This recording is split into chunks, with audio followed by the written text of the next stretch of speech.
Welcome to Excel Civils Academy. My name is Dhanunjaya and we are continuing our discussion of Prelims 2022, that is the budget component for this year Prelims 2022. So this is a Prelims crash course 2022 and we are discussing about the budget.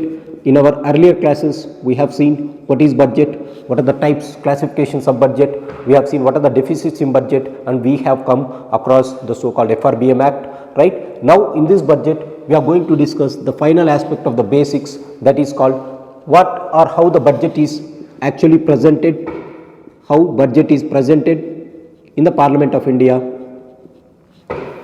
right? This is one thing that we are discussing. The second most important point is we are going to discuss about the so-called the funds, classification of funds in India. So we will discuss about how budget is presented, how the funds is being classified in India. The third component is we will just look at what is the difference between the so-called OTAN account and the so-called interim budget.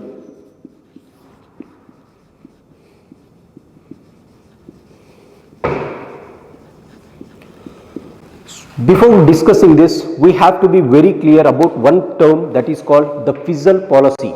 Fiscal policy.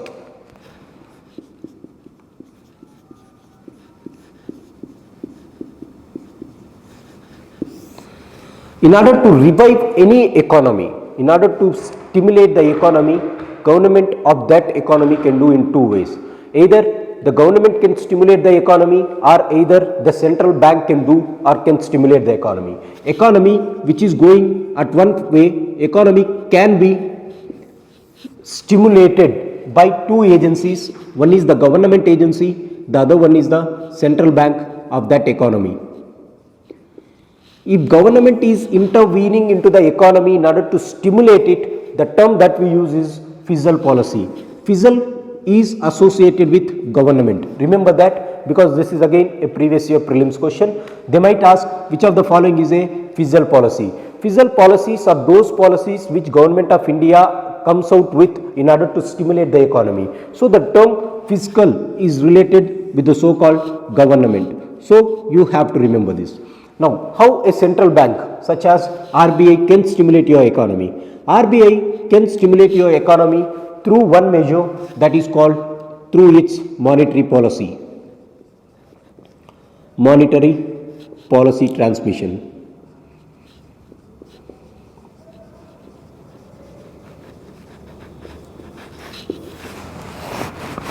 Whenever you come across monetary policy that is related to central bank to stimulate the economy, whenever you come across fiscal policy, this is something related to the government. So just remember these two differences, because this is very important for prelims.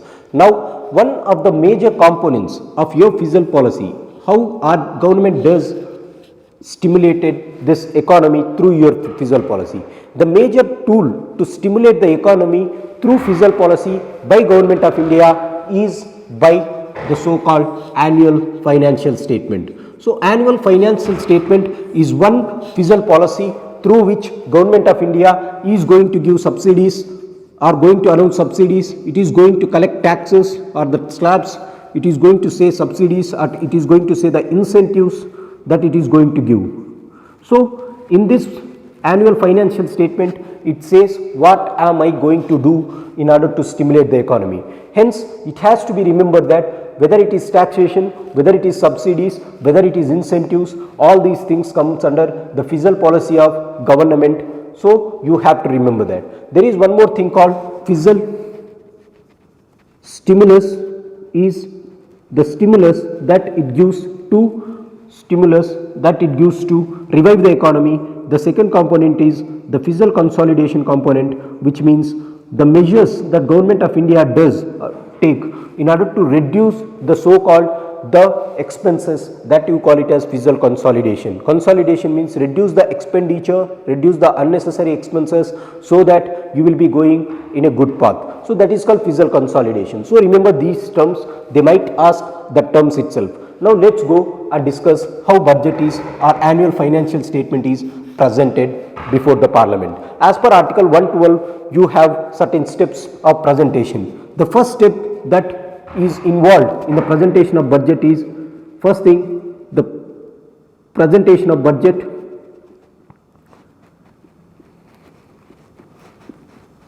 by the finance minister. We just have seen finance minister presents the budget on 1st of February every year. Earlier the date was on 28th of February, but from 2017 they have changed it to 1st of February. So presentation of budget on 1st February is the first thing that they do. The second thing after presenting is, in the parliament they are going to have a general discussion. So the second component is the general discussion component. The third thing which government or which they do is, after general discussion, there will be some committees in the parliament.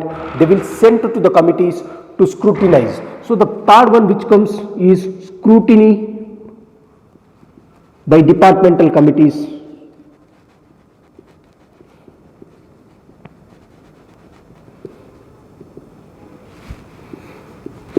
After scrutinizing the by departmental committees, it will be sent back to the parliament, where they will go for voting of grants.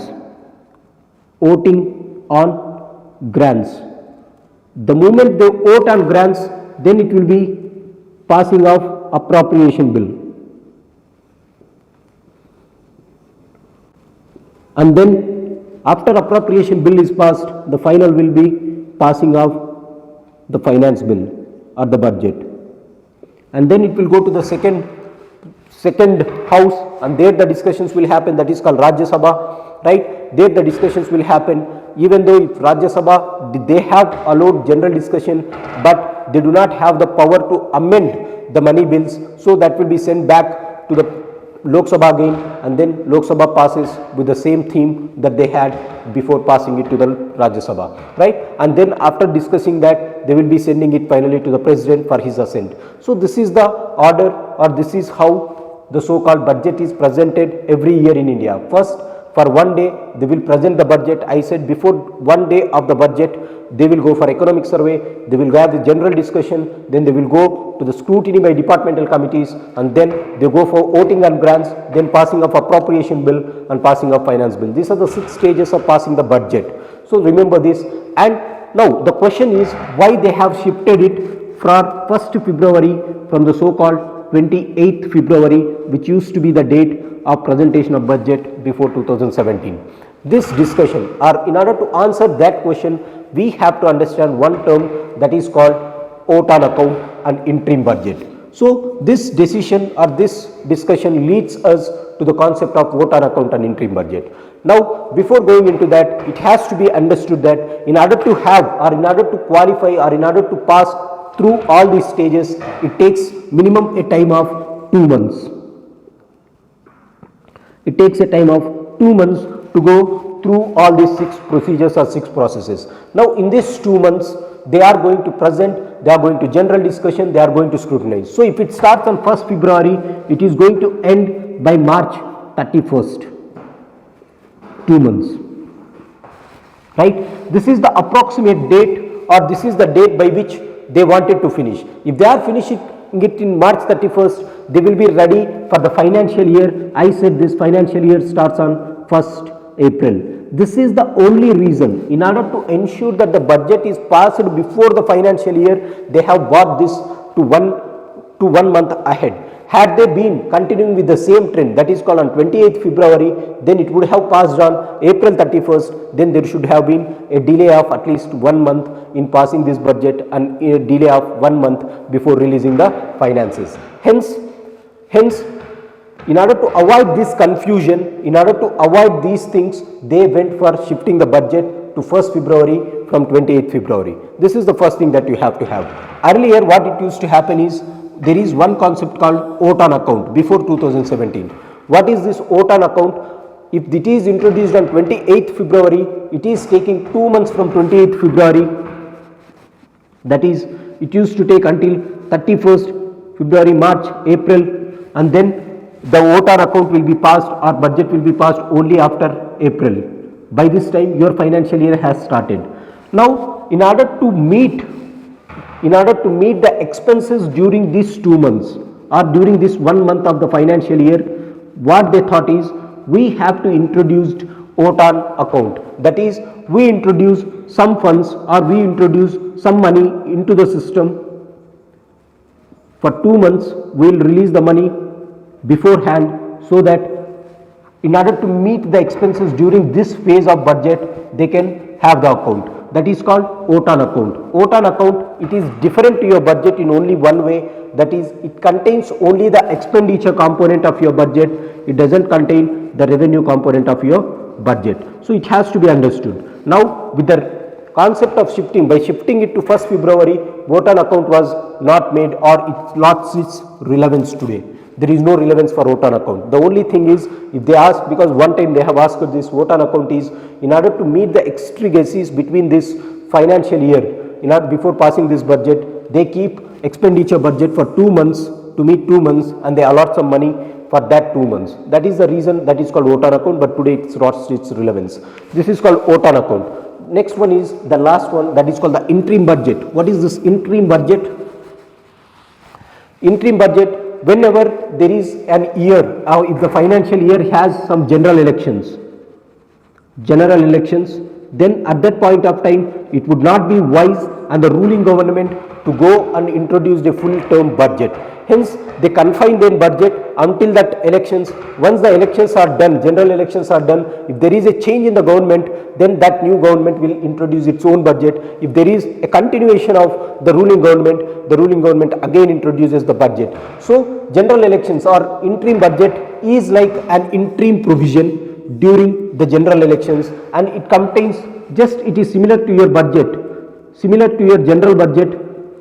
It is similar in all forms, that is, it contains both the expenses and the revenues. The only difference that you find here is it is only for a short duration, unlike your general budget, which is for 1 year duration. And the last component of discussion today is the funds in India. Funds in India are classified into 3 types, that is Consolidated Fund of India, which is in the Article 266 of Indian Constitution.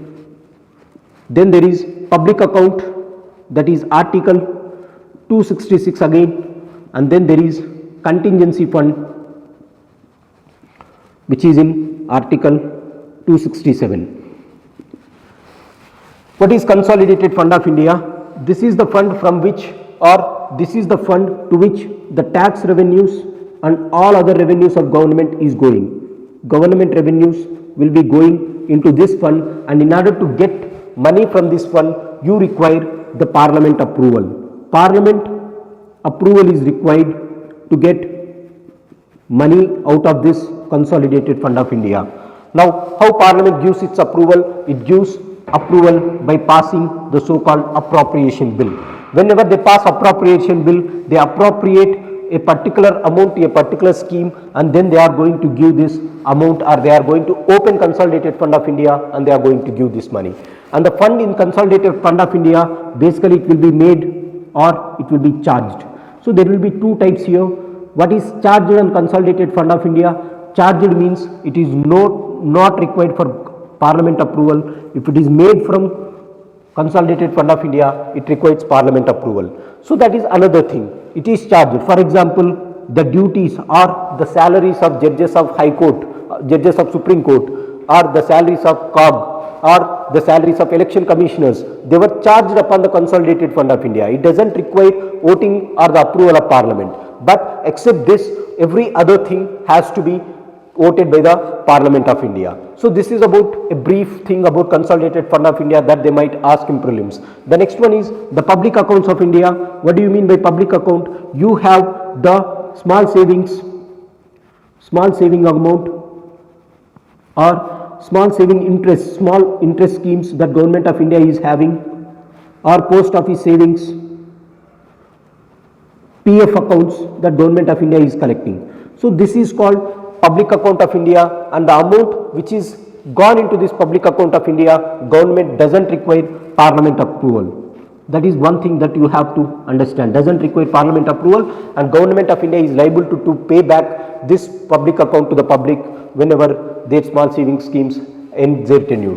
The last one is Contingency Fund of India, which will be kept around rupees 500 crores. It will be kept within the disposal of president to meet some extreme circumstances, that is called emergencies. Now president or the financial secretary of India, Ministry of Finance, he will be looking into this component and he will be using it with the president's approval whenever there is some emergency situation or whenever there is some exigency to be used. So 500 crores, this is not required. Again, parliament approval is not required. The only thing is if they want to top it up, for example, if they have used 200 crores and if they want to top it up, then parliament approval is required. But until that spending of 500 crores is required, it doesn't require any parliament approval. So this is the last point of our basics in the budget, that is called what is the basics or what is the funds of budget, how budget is presented, what is the difference between vote on account and interim budget. In our next video, we will make what are the things that this budget 2022-23 has as far as our prelims 2022 is considered. So we will wind it up here. Thanks for joining. Have a nice day.